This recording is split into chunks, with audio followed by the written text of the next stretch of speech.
বাংলাদেশ বেতার, ঢাকা। শুরু হচ্ছে বিশ্বকবি রবীন্দ্রনাথ ঠাকুরের মৃত্যুবার্ষিকী উপলক্ষে বিশেষ নাটক এন্ডির চাদর।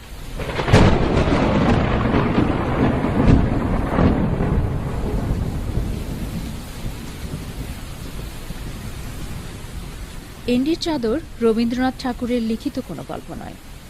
মুখে মুখে গল্প বলার স্বভাব ছিল তাঁর। এন্ডির চাদর তেমনই এক গল্প। শান্তিনিকেতনের পুরনো ছাত্রী মমতা দাশগুপ্তের স্মৃতি বর্ণনার ভিতরে এই গল্পটি লুকিয়েছিল। 1935-এ রবীন্দ্রনাথ একবার লখনৌতে মমতা দাশগুপ্তের বাড়িতে গিয়েছিলেন। সেই বাড়িতে একটা তেঁতুল গাছ ছিল। গৃহকর্তা অধ্যাপক, বিশ্ববিদ্যালয়ের কাজে এলাহাবাদ গেছেন।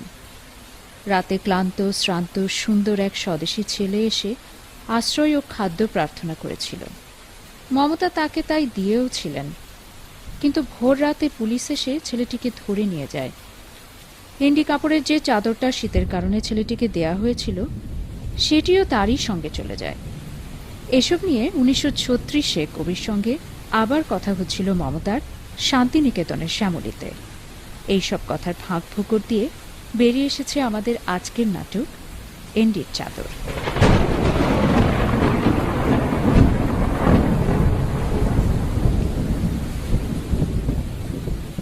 গল্পসূত্র রবীন্দ্রনাথ ঠাকুর, রচনা ও প্রযোজনা খায়রুল আলম সবুজ, নাট্যানুষ্ঠান এন্ডির চাদর।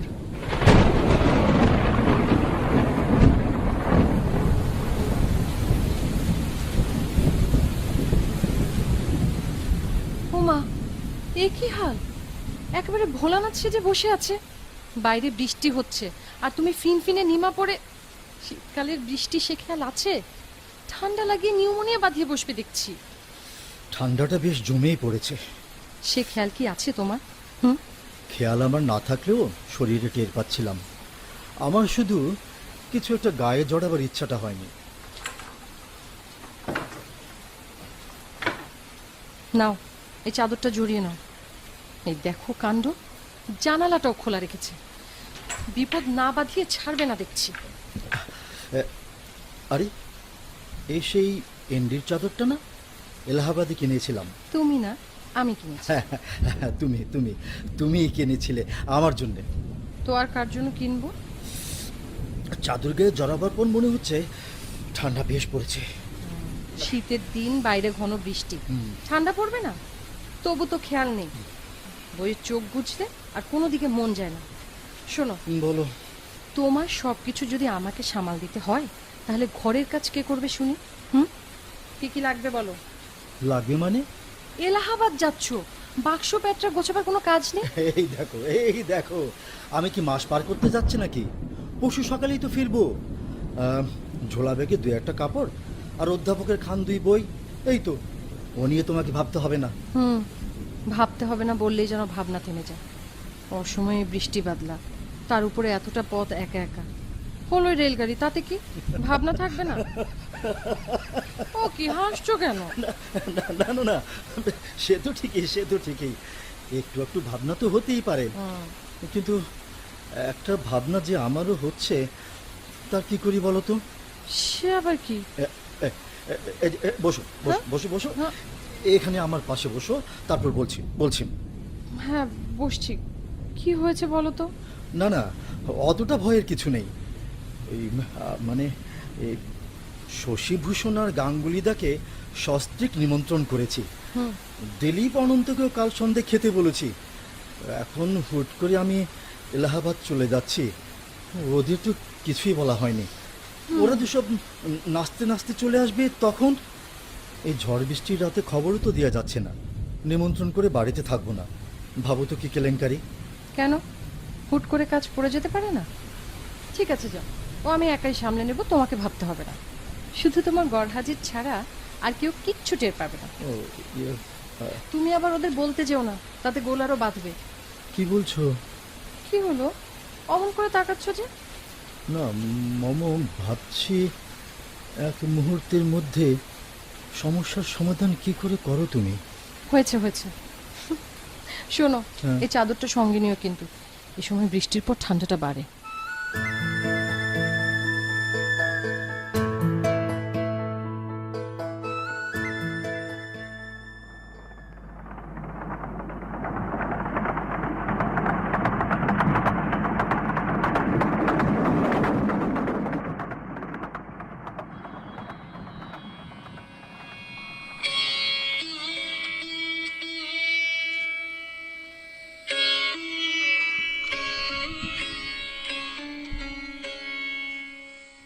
ইস, ঘরটার কি অবস্থা যে করে রাখে। পণ্ডিতের ঘর, গুছিয়েও লাভ নেই, দুদিনে এলোমেলো হয়ে যায়। এই যে দেখো, ঠিক যা ভেবেছিলাম, বললাম চাদরটা নিয়ে যেও। না, এত ভোলা মানুষ নিয়ে আর পারা যায় না বাবা। ইন্দু, ও ইন্দু, ঠান্ডার দিন, তাতে আবার বৃষ্টি বাদলা, ঠিক অসুখ করে ফিরবে। দিদি, দিদি ডেকেছো? এই যে দেখ, তোর দাদা বাবু, কাল রাতে বললাম চাদরটা সঙ্গে নিও, সে কি আর শুনলে? চাদর রেখেই ঠান্ডার মধ্যে তিনি চলে গেলেন। এখন কি হবে বলতো? বেশি আর কি হবে দিদি, পশ্চিমের শীত কেমন একটু ভালো করে বুঝবেন। ও কি কথা ইন্দু, আমার বলে প্রাণে জল শুকিয়ে যাচ্ছে আর তুই রসিকতা করছিস। কি আর করব বলো দিদি, চাইলেও তো তুমি তারে পাচ্ছ না।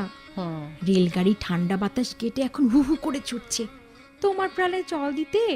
তিনি তো আর ফিরছেন না এখন, মেনে নেওয়া ছাড়া আর উপায় কি দিদি? হ্যাঁ, আমার কি, যারটা সেই সামলাবে। কিন্তু ও মানুষ কি আর সামাল দেওয়ার মানুষ? খিদে লাগলো কিনা তাই সে বোঝে না। শোন না, একটু হাত চালাতে হবে, লোক কিন্তু কম না, তোকে আর আমাকে সব সামলাতে হবে। ও নিয়ে তুমি ভেবো না দিদি, 2-10 মানুষের খাবার শেয়ারে এমন কি, ঠিক করে ফেলবো দেখো। শুধু মাধবকে বলো দুধটা যেন আগে ভাগে এনে দেয়, পায়েসটা করে ফেলবো। সেই ভালো। দাঁড়া, এই চাদরটা আলমারিতে রেখে আসি, তারপর মাধবকে ডাকছি। তুই ওদিকটা দেখ। যাই দিদি।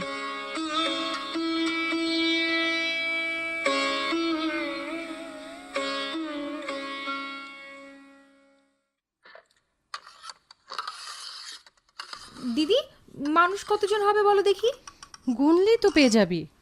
2 2 4 আর 2 6। তুই, আমি, ঘনার মা, হ্যাঁ, আরো ধর 3, মোট 9 জন। মাত্র? কেন যে তুমি ঘাবড়াচ্ছ দিদি, 2-1 জন আরো বাড়িয়ে দাও না। তার দরকার কি? দিলেই বা ক্ষতি কি, থাকলে থাকবে। এইসব ক্ষেত্রে মিল মতো দিতে হয়। ঘনার মা ওর ছেলে মেয়ের জন্য নেবে না? কি বলো ঘনার মা? ইন্দু দিদি হিসেব বড় পাকা গো। ও হ্যাঁ হ্যাঁ, তাহলে একটু বাড়িয়ে দে। ঘনার মা আয়, চালটা আমি মেপে দিচ্ছি, ধুয়ে রাখ। অনেক কাজ কিন্তু, আজ আর পান মুখে দেবার সময়ও পাবি না। সে তুমি যখন পান মুখে দেবে তখন আমায় একটু দিও গো। ভান্ডটা আনো গো ইন্দুদি, দুধ নাও। ওই যে মাধব এসে গেছে। ইন্দু, দুধটা রাখ। ঘনার মা এই নে, এই গামলা করে দুধটা নিয়ে আয় তো। আর মাধবকে বল কখন কি দরকার হয় যেন দূরে কোথাও না যায়। আর কিছু বলতে হবে? না, এখন ওতেই চলবে, যা বলতে চাস সেটা ঘরেই আছে। না, বলছিলাম। কিচ্ছু বলতে হবে না, ছেলেটা দাঁড়িয়ে আছে, শিগগির যা। হ্যাঁ গো, যাই যাই। এটাকে নিয়ে এক ঝামেলা, এক জায়গায় দাঁড়িয়ে শুধু পেঁচাতে থাকে। হাতের কাছে থাকলে তবু কিছু কাজে লাগে দিদি। ওই ঘুরে ঘুরে একগাল পান খাবে, তাতেই ওর সুখ। এই নাও গামলা, তোমার কোনো কাজে লাগলো না। মাধব বালতি ভরে দুধ এনেছে গো। ওখানে রেখে মাছটা ভালো করে কেটে ফেল, বুঝলে দিদি। এ তল্লাটে ঘনার মার মাছ কাটায় খুব নাম। তাহলে একগাল পান খেয়ে বসি। ও অমনি নেশা জেগে গেল না?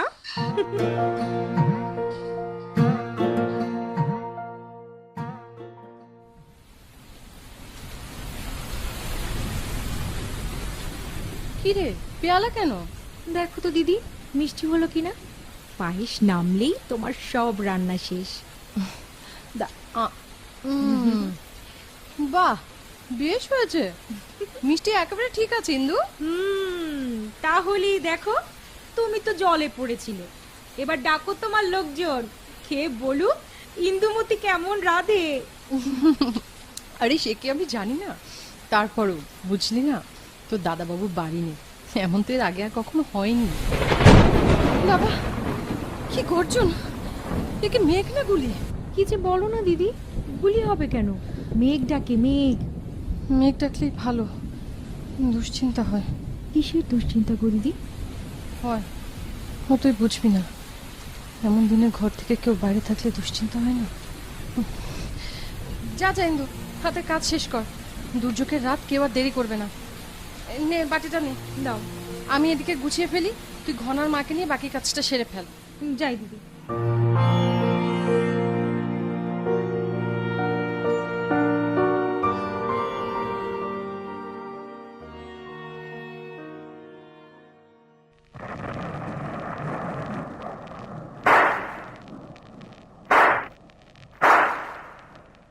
টার্গেট ছাড়া ট্রিগার টিপলে গুলির অপচয়।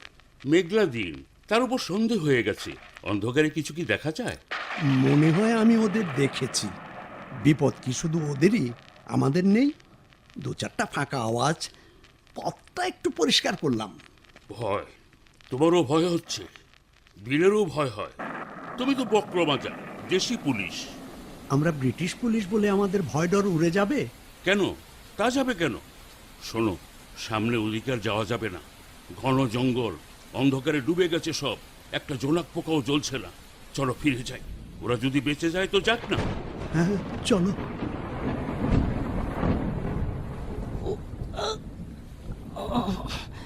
পুলিন, পুলিন, আমি দাঁড়াতে পারছি না সুবোধদা। সামান্য পথ, সামনের এই জঙ্গলটার মধ্যে আমরা ঢুকে যাব। আমাকে আমাকে তুমি এখানে ছেড়ে যাও। তুই কি পাগল নাকি? আমাকে আমাকে ভালো করে চাপটে ধর। রক্ত ঝরছে, অন্ধকার, বাদলা রাত। আমাকে নিয়ে তুমি কত দূর যাবে সুবোধদা? এটা এখানে, এই জঙ্গলের মধ্যে একটা ভাঙা মন্দির আছে, সেখানে যাব। রক্ত ঝরা বন্ধ করতে হবে আগে। আমার কাঁধে ভর দে।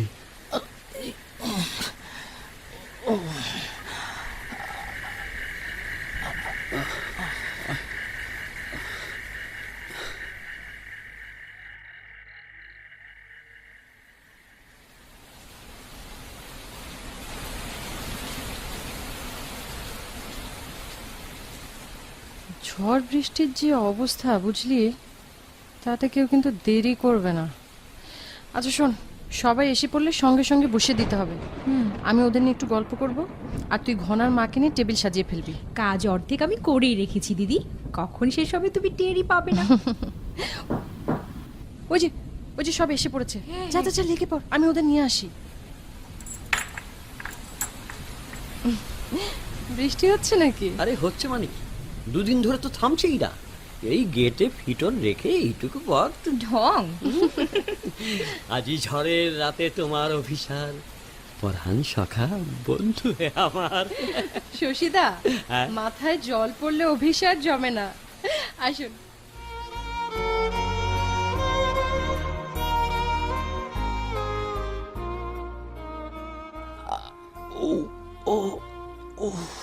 পুলিন, পুলিন, টর্চ জ্বালিও না সুবোধদা, টর্চ জ্বালিও না। চোখটা খোল। বলো। আমি তো ভয় পেয়ে গিয়েছিলাম। একটু হাঁটতে পারবি?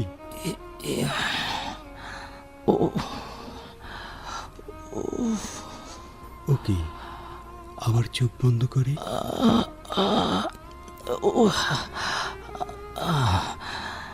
তোকে বয়ে নিয়ে যাবার শক্তি আমার নেই। একটু হাঁটতে পারলে, এখানে আমার একটা চেনা বাড়ি আছে। তুমি যাও সুবোধদা। তোকে ছেড়ে তো আমি যাব না। আমাকে তোমার ছাড়তেই হবে। তুমি যাও। পুলিন,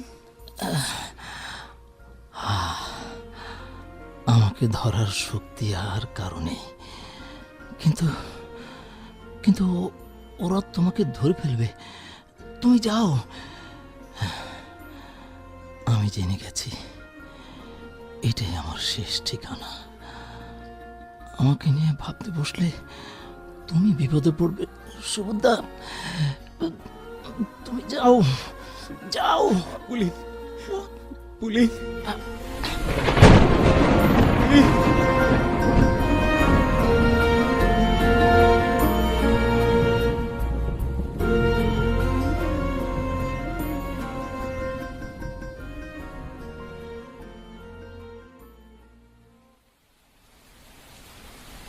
প্রায় ভাবি নিজেকে এবার একটু মুক্তি দেব। হুকুম খাটা তো অনেক হলো, এবার দড়িদড়া খুলে ইচ্ছে ঘুড়িটা একটু ওড়াই। কিন্তু পারছেন না, তাই তো? হাসছেন কেন দিদি? বহুবার শোনা কথা, আর একবার শুনছি তো। আহা, এতে হাসির কি আছে? মনের ইচ্ছাটা মুখে বলতে নেই নাকি? সত্যি সত্যি তাই বলে না? সে মানুষ কি কথা বলার মানুষ? মনের কথা মনেই থাকে, বলে না। তারপর এক সময় ভুলে যায়। এই যে বাইরে যাবে, সেটাও প্রায় ভুলে গিয়েছিল। হঠাৎ মনে পড়লো, ব্যাস তারা পড়ে গেল। একটা সামলাতে গিয়ে অন্যটা ভুলে বসলো। আপনাদের যে নিমন্ত্রণ করেছে সে কথা কিন্তু আমাকে একবারও বলেনি। গত রাতে কি বলেন? হ্যাঁ, তারপর তারপর আর কি, অস্বস্তি শুরু হয়ে গেল। মুখের দিকে তাকিয়ে দেখি ঘন কালো ঈশানী মেঘ। বললাম, ও নিয়ে তুমি ভেবো না, আমি সব করে নেব। কেউ কেউ বুঝে এলো? আমি দেখছি। না না, দাঁড়ান দাঁড়ান বৌদি, আমি দেখছি। বিধাতা হিসাবে বড় পাকা, বুঝলেন দিদি? হ্যাঁ, এ কথা কেন? ভাবুন তো, আমরা না হলে এদের কি হতো? ঠিক, একদম ঠিক বলেছেন। আরে দিলীপ, অনন্ত, এসো এসো এসো। শশীদা, আপনি আগে এসে হ্যাঁ, চলো চলো, যা যায়, এরকম বৃষ্টি পড়ছে, এসো। আহা, এ কি অবস্থা? ভিজলেন নাকি? না, তেমন কিছু না, শেষ দিকে খানিকটা ছুঁয়েছিল আর কি, ছিটে ফোটা। আপনাদের তেঁতুল গাছটা ভয়াবহ বৌদি, ধ্যান ও মগ্ন রাগী ঋষির মতো। ভাবলাম একটু আশ্রয় নিব ওর নিচে, কিন্তু দাঁড়াতেই কারা যেন ঠিক মাথার উপর বিকট শব্দে বেজে উঠলো। পিলে চমকানো ব্যাপার, সেই শব্দেই ছুটলাম।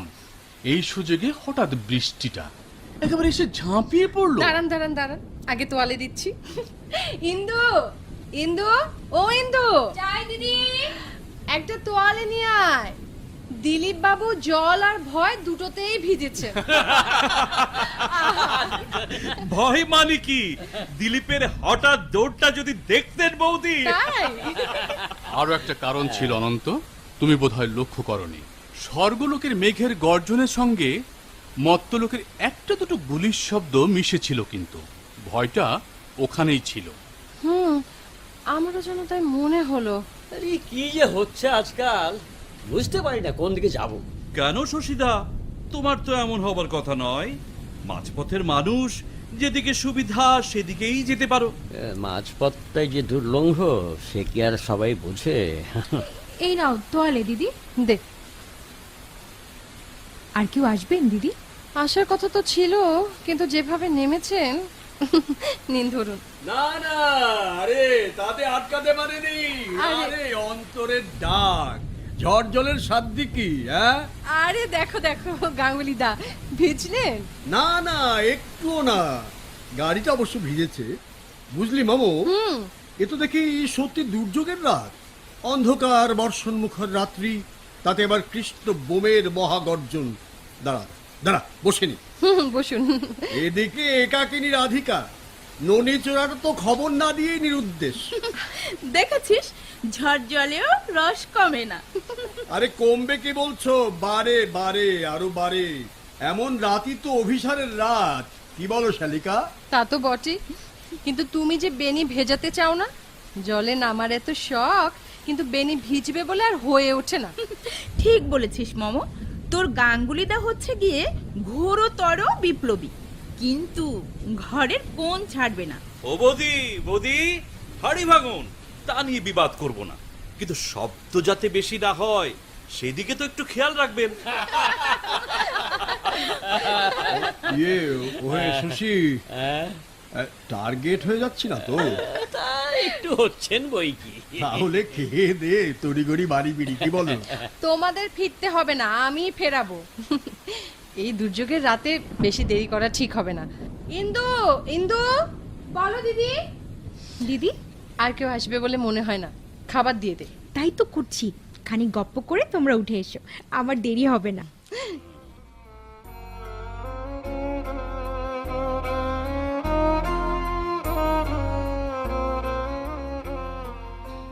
পুলিন, পুলিন, আছিস নাকি চলে গেছিস?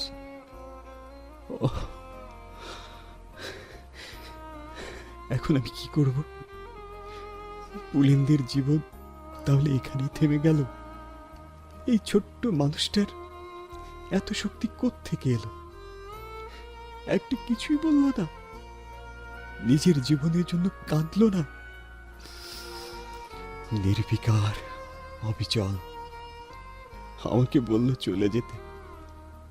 কি আশ্চর্য, যেন শুয়ে পড়ল মৃত্যুর কোল ঘেঁষে।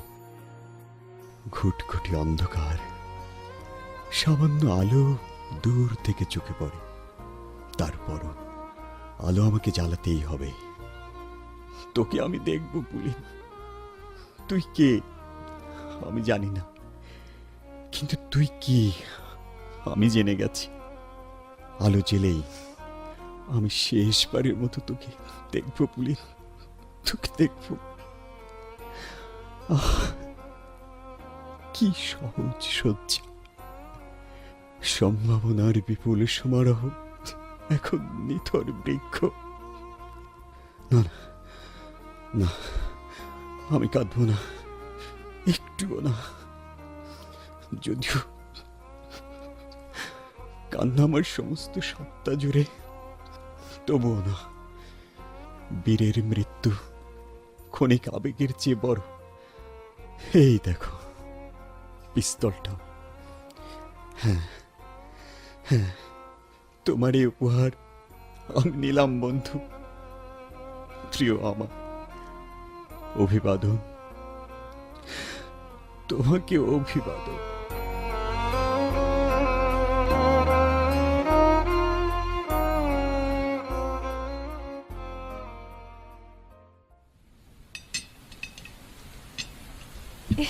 এই কি রে, কত দূর হয়ে গেছে, এবার ডাকতে পারো। আচ্ছা আচ্ছা, দাঁড়া ডাকছি। এই যে হয়ে গেছে, তোমরা সবাই এবার আসতে পারো। গাঙ্গুলিদা, কিরে দলবল নিয়ে এসে পড়ো, খাবার রেডি। শশীদা, শৈলদী, প্রভাবতী সব, আর ওই বাচ্চা দুটো। বাচ্চা মানে? হ্যাঁ, এ কি রকম? না তো কি, তোমরা তো ঠুটো, গেরস্তের সঙ্গে যে ঠাঁই পেয়েছো তাই মেলা। ঠিক আছে ঠিক আছে, যদিও মানে লাগলো, তারপরও খাবার ছাড়বো না। ওহে চলো চলো, আবার না করে দিলে বিপদ হবে। এই যে ঘনার মা, তুই এখানে দাঁড়িয়ে কি করছিস? এখানে হাতের কাছে থাক, যখন যেটা লাগবে বলার সঙ্গে সঙ্গে এনে হাজির করবি। দাঁড়া দাঁড়া, এখানে দাঁড়া। এখন কি লাগবে তাই বলো গো। এখন কিচ্ছু লাগবে না, শুধু দাঁড়িয়ে থাক। ঠিক আছে, তাই থাকবো।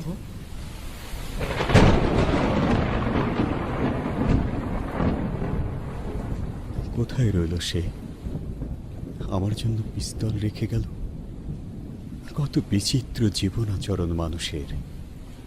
কেউ অন্যায় জেনেও পাশ কাটায়, আর কেউ সামান্য অন্যায়টুকু সইতে পারে না। কত ভিন্ন, কতটা দূরত্ব। এই যে আমি সুবোধ সরকার, কারো যেহেতু কম নেই আমার। শুয়ে বসে খেলেও তো 7 পুরুষ কমপক্ষে। তা সত্ত্বেও এই ঝড় জলের রাতে কি করুণ ভাবে আমি একা। দুর্যোগ পুরোটা আমার মাথায়, মৃত্যু আমার সঙ্গী। এ কেমন ঘোর অনিবার্য। যদিও সন্ধ্যা আসিছে মন্দ মন্থরে, সব সঙ্গীত গেছে ইঙ্গিতে থামিয়া। যদিও সঙ্গী নাহি অনন্ত অম্বরে, তবুও বিহঙ্গ, ওরে বিহঙ্গ মোর এখনই অন্ধ। বন্ধ করো না পাখা।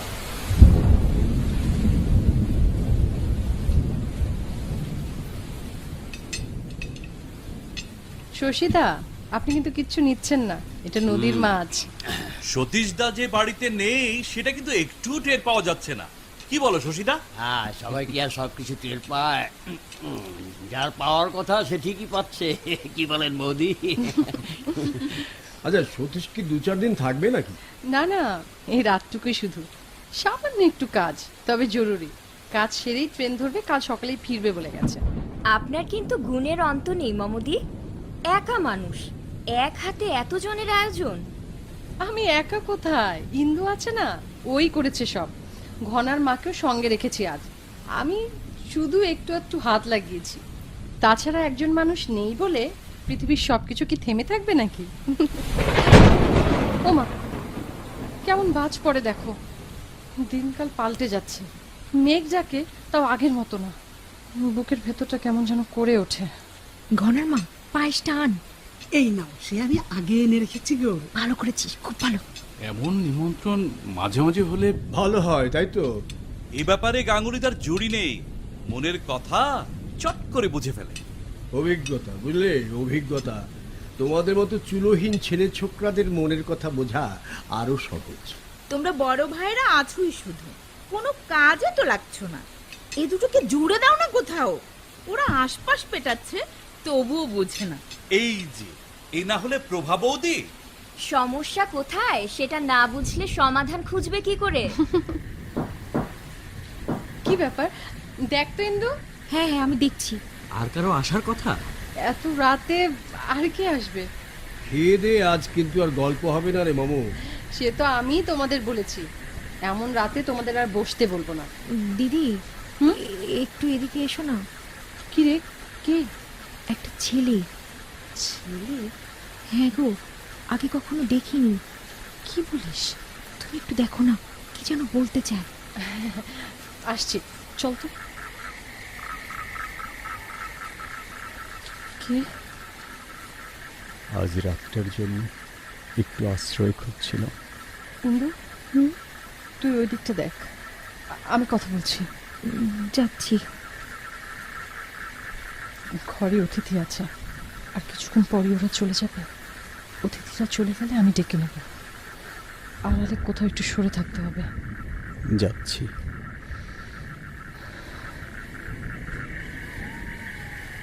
বৃষ্টি বাদলের রাত, কথাটা কিন্তু সবাই মনে রেখো। যদিও ভালো দেখাচ্ছে না, তবু উঠতে হয়। মামু, কি কোনো সমস্যা? কে এসেছিল?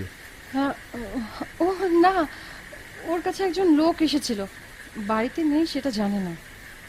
আচ্ছা, আমি যে এবার উঠতে চাই ভাই। উঠবো তো সবাই, এখন গৃহকর্ত্রী বলেন। আমি আজ আর জোর করে রাখবো না, রাতটা তো ভালো নয়। তাহলে চলো, চলো বেরোই। চলো। এই যে অনন্ত। হ্যাঁ দাদা। হ্যাঁ দিলি, তুমি আগে বেরো, আগে বেরো। এই বৌদিদেরকে দেখে দেখে নিয়ে যাও। ঠিক ঠিক আছে। টর্চ ধরো। চলো চলো। এই ঝড় বৃষ্টির মধ্যে আপনারা কষ্ট করে এসেছেন, আমার সত্যি খুব ভালো লাগলো। হ্যাঁ, আমাদের সবারই ভালো লেগেছে। এটা একটু লম্বা হতো, কিন্তু ঝড় বৃষ্টি কি করবো, যাক। তার উপর সতীশদার অনুপস্থিতি কিন্তু টের পাইনি। আপনি থাকলেই হবে বৌদি। ঠিক আছে ভাই, তোমরা আবার এসো। আমাদের খাওয়া দাওয়াটা ঠিক মতো জুটলেই হলো। হয়েছে হয়েছে, এবার চল। চলো। সাবধানে যাবে। আসছি মামুদি।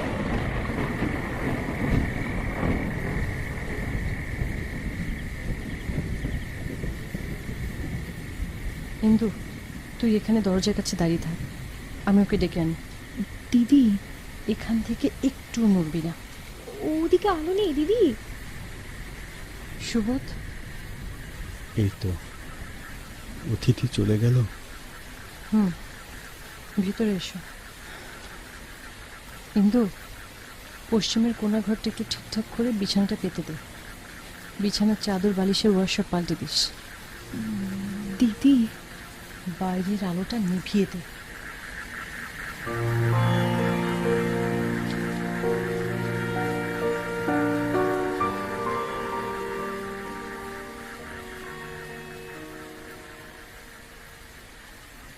সন্ধ্যার দিকে গুলি হয়েছিল, ক্ষতি হয়নি তো কারো? পুলিন্দ। ও নে, কাপড়গুলো পরে নে, পথে নেমে ভয় পেলে চলে। ঘর তৈরি হয়ে গেছে দিদি। আয় ওঠ, চট করে কাপড়টা পাল্টে নে, আমি খাবার দিচ্ছি।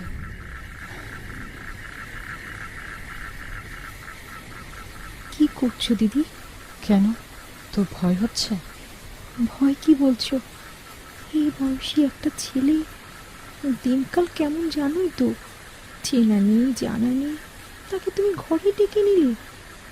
বিপদে না পড়লে মানুষ কি মানুষের কাছে আসে? দাদাবাবু বাড়িতে নেই, আমরা দুটি মাত্র। তাতে কি, ভয়ের কিছু নেই, ওকে আমি চিনি। এতদিন তোমার কাছে আছি, আমি তো কোনোদিন দেখিনি। বললাম তো ওকে আমি চিনি, বহুদিন দেখিনি। দে দে, আর দেরি করিস নে। ইন্দু শোন, ওকে আমি খুব ভালো করে চিনি। ও, তাহলে তুমি এগো, আমি নিয়ে আসছি।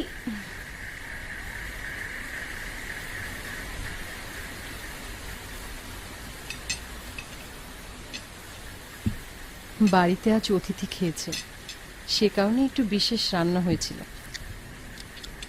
ভারী অদ্ভুত লাগে না রে? কি? এই যে এক জীবনে এত রূপ, কোনোটার সঙ্গে কোনোটা মেলে না, না পথে না গন্তব্যে। আপনার জন, অথচ চোখের দেখাটাও হয় না। সবার কাজে নেমে ব্যক্তি চিন্তা দোষের মানে, তাই বলে কোনোদিন পরিচয়টাও হবে না। হ্যাঁ, সতীশদার সঙ্গে কখনো দেখা হয়নি। শুনেছি অনেক পণ্ডিত মানুষ, পণ্ডিতদের আমি ভয় করি। কি যেন নাম ছেলেটার? কে? কার কথা বলছো? একটু আগে বললি না। পুলিন দে। পুলিন দে। বয়স কত হবে রে? আমার চেয়ে ছোট। বাড়ি কোথায়? জানি না, জানার সুযোগ হয়নি। দিদি পায়েস। আর খাবো না। সে কি রে? বলা কি নামছে না। এই পায়েসটুকু খা। আর না, আমি মুখে তুলে দিই। আর দিও না। আর একটু খা। আমি দিদি মুখে দিই, আর একটু খা। থাক, আর দিও না দিদি। নে না, আর এই একটুখানি নে না, দিদি দিচ্ছি। ও কি, তুই ঘুমিয়ে পড়ছিস তো? দে, হাতটা ধুয়ে দে।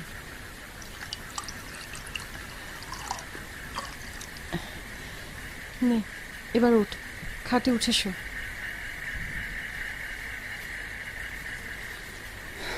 ইন্দু, দিদি, এগুলো তুলে নে। ও একটু ঘুমা। কতদিন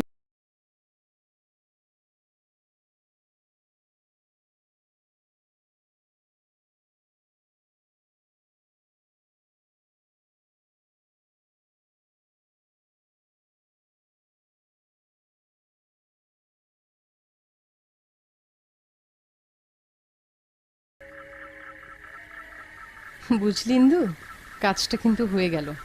তোর দাদাবাবু সে কি চিন্তা। বললাম যাও, আমরা ওসব সামাল দেব। হয়ে তো গেল। তবে এটা সত্য, তুই না থাকলে এই কাজ আমি কিছুতেই ওঠাতে পারতাম না। আমি তো তোমাকে বলেছি দিদি, এই কটা মানুষের রান্না আমার কাছে কিচ্ছু না। ঘনার মাকে তো রেখেছিলাম, সেও কম কাজ করেনি। ও হ্যাঁ, ঘনার মা কখন কিভাবে গেল? ওর ছেলে ঘনাই তো নিয়ে গেল। খাবার দিয়েছিস তো? সব সামনেই ছিল, বলেছি যা যতটুকু মন চায় নিয়ে যা, তাই নিয়ে গেছে।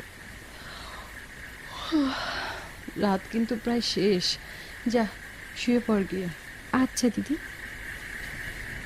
আচ্ছা দিদি, তোমার ভাইয়ের সঙ্গে কতদিন পর দেখা? সে মেলা বছর। আমার বিয়ের অনেক আগে থেকেই ও বাড়ি ছেড়েছে। কেন?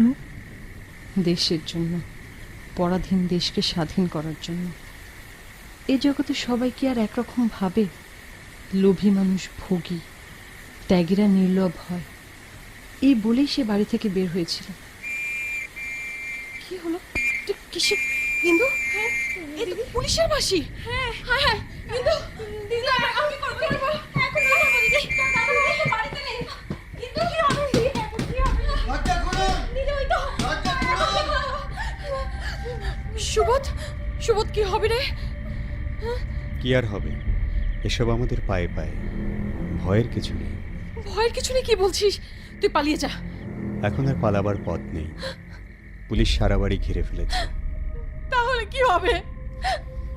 দিদি, কাঁদিস না, যা হবার তাই হবে, এরকমই হয়।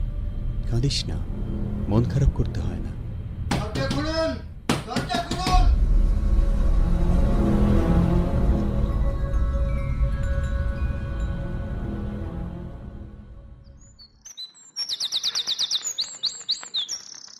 কি ব্যাপার? আপনি তো প্রফেসর সতীশ কুণ্ডু। আগে হ্যাঁ, কি ব্যাপার বলুন তো? আপনি কি বাইরের থেকে বাড়ি ফিরছেন? আগে কোথায় গিয়েছিলেন? এলাহাবাদ বিশ্ববিদ্যালয়ের কাজে। কিন্তু কি হয়েছে বলুন তো? আর বলবেন না স্যার। আমি তো কিছুই বুঝতে পারছি না। দেখুন, আপনার স্ত্রী একজন অ্যানার্কিস্ট পলাতককে আশ্রয় দিয়েছেন। আমরা মনে করি এতে তারও যোগ আছে। না না না, আমার স্ত্রী অতিশয় ভালো মানুষ, তিনি কি করে এসবে যোগ দেবেন? যোগাযোগটা সবসময় চোখে দেখা যায় না, বুঝলেন না? না না না দারোগাবাবু, আমার মনে হচ্ছে নির্ঘাত কোথাও ভুল হচ্ছে আপনাদের। আমরা তো খবর নিয়ে এসেছি, বাড়ি সার্চ করার অনুমতি দিলে আমরা কাজটা শেষ করতে পারি। চলুন, কোথায় যেতে হবে চলুন, বাড়ি সার্চ করার দরকার নেই। কিছু মনে করবেন না সতীশবাবু, আমাদের সঙ্গে আপনাকেও একবার থানায় যেতে হবে। আমাকে থানায় কেন? সে আপনাকে পরে বুঝিয়ে বলবো। চলুন, যেতে হবে। যেতেই হবে? নিয়ম যে, করার কিছু নেই। I am sorry sir. চলুন তাহলে। ইন্দু, দাদাবাবু, নে এগুলো ঘরে নিয়ে রাখ। দাও।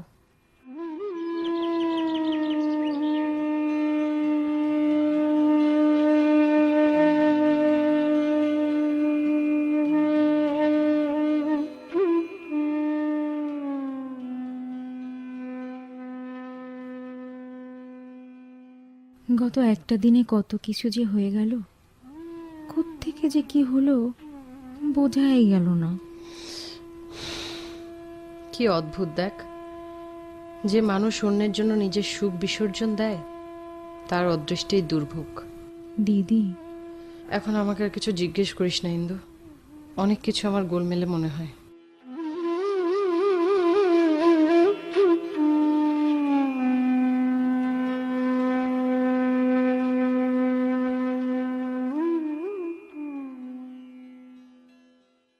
আপনারা জ্ঞানী মানুষ, সবই বোঝেন। এরকম একটা ছেলেকে আশ্রয় দেওয়ার অর্থ তো পরিষ্কার। বলে বোঝানোর কি আর দরকার হয়? আপনি বাড়িতে নেই সেরকম একটা অবস্থায়। কি জানেন, তারুণ্যের একটা বিশেষ লক্ষণ, সে পরিবর্তন চায়। শরীরের জোর আর মনের জোর মিলে ইচ্ছেগুলোকে অদম্য করে তোলে। তরুণরাই সেই শক্তি যারা জগতের চেহারা পাল্টে দেয়। ভালো মন্দের বিচার মানুষ করে বেশিরভাগ ক্ষেত্রে তার নিজের সুবিধা মতো। আচ্ছা, তাহলে আমি কি এখন যেতে পারি? সত্যি স্যার, আপনাকে কষ্ট দেওয়ার জন্যে সত্যি আই এম সরি। মাঝে মধ্যে আপনাকে হয়তো বিরক্ত করতে পারি, এটুকু সহযোগিতা আশা করি পাবো। Thank you sir. বাহ, এনডির চাদরটা বেশ মানিয়েছে তোমাকে। আমরা এলাহাবাদ থেকে কিনেছিলাম। না না না না না না, খুলতে হবে না, খুলতে হবে না, থাক, ঠান্ডা পড়েছে খুব। সুবোধকে এলাহাবাদ জেল হাজতে চালান করে দেয়া হলো। এ ঘটনা এখানেই শেষ। কোনো পক্ষ এ নিয়ে আর কোনো কথা বলেনি, না মমতা না সতীশ। মাঝে এলাহাবাদ জেল থেকে একটা কি পার্সেল এসেছিল, মমতা তা আলমারিতে তুলে রেখেছে। সতীশকে তার বিন্দু বিসর্গ জানতে দেয়নি। সে নিয়ে কোনো কথাও হয়নি। তবে দুটি মানুষের মনের মধ্যে একটু অস্বস্তি ঘুরঘুর করছিল। মাসখানেক পর একদিন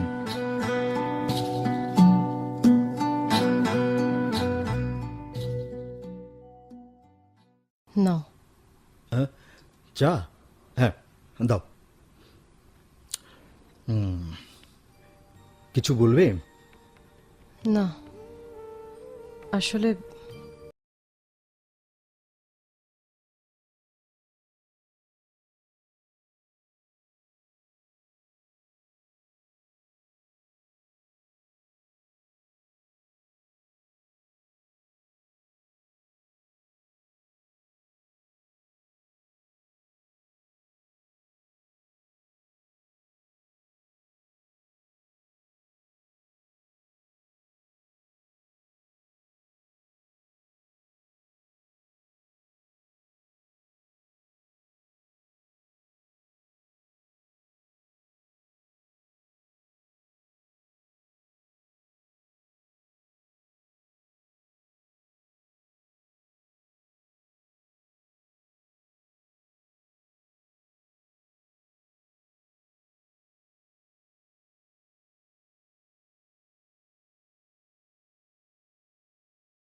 police 1 Khandakar Irfan Uddin Ahmed, police 2 AF Akram Hossain, Subodh Alamgir Kabir, Pulin Aminul Haque Amin, Shoil Sadia ইসলাম লিজা, মাধব আবু বকর সিদ্দিক, অনন্ত শফিউল আলম বাবু, দিলীপ দেওয়ান মোহাম্মদ সাইফুল ইসলাম, প্রভা মুনা আখতার, দারোগা জালাল উদ্দিন আহমেদ। মমতা ও সতীশের চরিত্রে অভিনয় করেছেন নাহিদা শারমিন ও সুব্রত চক্রবর্তী। শব্দগ্রহণে মোহাম্মদ তাজুল ইসলাম, সম্পাদনায় মোহাম্মদ আশরাফুল ইসলাম। গাঙ্গুলি চরিত্রে অভিনয় এবং নাটকটি রচনা ও প্রযোজনা করেছেন খায়রুল আলম সবুজ।